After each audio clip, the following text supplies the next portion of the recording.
Hey, what's going on? Dan Ripa, personal trainer and online fitness coach, and today I want to share with you 3 asshole moves that are ruining your goals.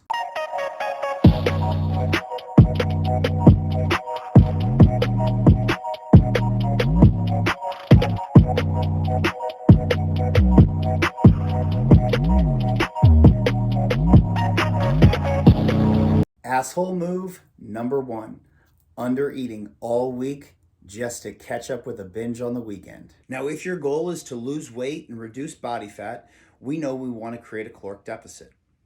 If we're creating that caloric deficit Monday through Friday, but then during the weekend we overconsume in calories, it's almost like we burn a pound of fat every week just to store another pound of fat every weekend. And we really start to tread water.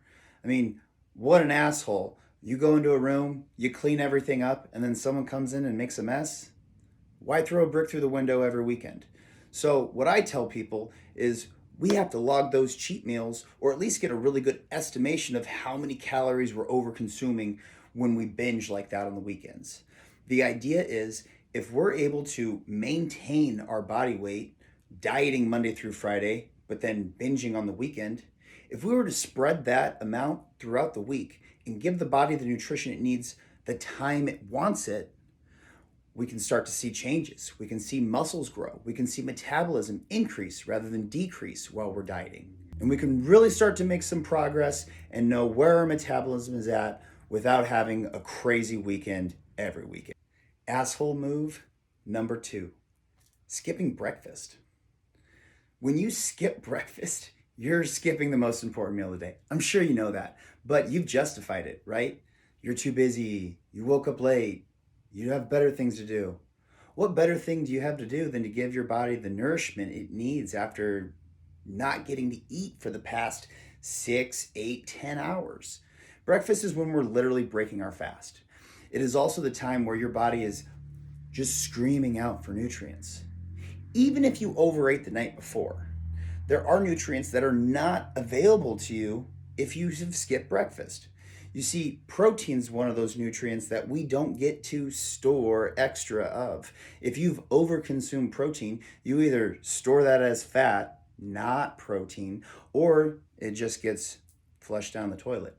So if we're limited to how much protein we can take in a 3-hour window, the gastric exiting time, most people can only consume between 25 and 45 grams of protein without having anything go to waste.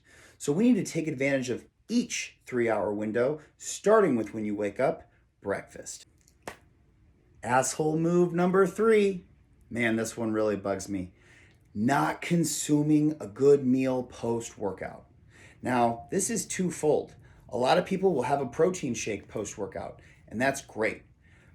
Protein is one of the things that, every 3 hours we need again. So if you had a snack about an hour before your workout and you worked out for an hour or so, maybe an hour and a half, by the time that's over, you should have a shake. Your body is ready to absorb nutrients post-workout. In fact, muscle cells are primed to take in insulin. Insulin is going to be carrying the protein and carbohydrates.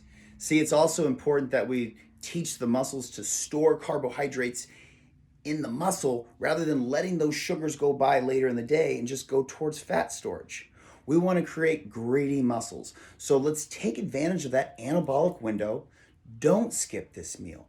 Make sure you're getting in good protein and carbs post-workout. For me, post-workout, I go with cold filtered whey isolate and a preformed starch with Ignition. So both of these products pair together nicely. They're from First Form. They taste absolutely fantastic, but this protein, fast acting, high purity, going where it's supposed to go because the muscles are hungry. I've burnt through my glycogen stores doing anaerobic lifting of weights, right? I need to start that recovery process. Ignition is a product that isn't going to store as body fat, but it is going to go to fuel those muscles and get them ready for next time. We're going to start the recovery process early and start filling up that tank again.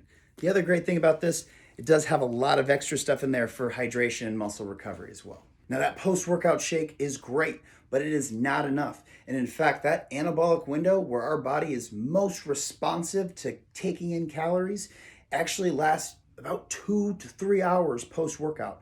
So it is great to get another meal in within an hour, hour and a half after your shake that is filled with lean protein and good sources of carbohydrates. We want to keep this post-workout meal lean.